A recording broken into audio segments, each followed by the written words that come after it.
Hello दोस्तों, आज जैसे कि आप थंबनेल में देख सकते हैं, आज का बहुत ही इम्पोर्टेंट टॉपिक है। इग्नू से जो ग्रेजुएशन कर रहे हैं उनको जो है सीबीसीएस सिस्टम के बारे में कोई जानकारी नहीं है। नए जो लड़के आते हैं और उनको बहुत प्रॉब्लम होती है कि कौन सा कोड लेना है, कौन सा कोड नहीं देना है, और जिससे जो है उनको डिग्री में भी कुछ गड़बड़ हो सकता है, टाइम ड्यूरेशन बढ़ सकता है। इसलिए अच्छे से जो है कोड को सेलेक्ट करना। कई बार बच्चे ऐसे कोड ले लेते हैं जिससे जो है और उनको फिर बाद में पढ़ने में दिक्कत होता है और वो उसको कंप्लीट नहीं कर पाते।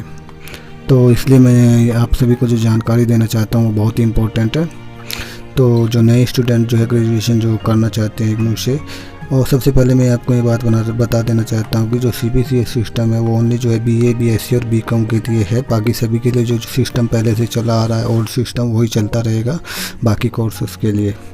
और ये जो है यूजीसी के कहने पे लाया गया है सीबीसीएस सिस्टम, क्योंकि मैक्सिमम यूनिवर्सिटी जो सेंट्रल यूनिवर्सिटी है उन सभी में अडोप्ट किया गया है। इसका मेन मकसद क्या है, जैसे कि पहले क्या होता बारे में बताऊंगा। तो उसमें आपको जो है 2 मेन सब्जेक्ट के अंदर कंप्लीट करना पड़ेगा। 2 मेन सब्जेक्ट मान लिया आपने ले लिया, हिस्ट्री और पॉलिटिकल एज ए एग्जाम्पल।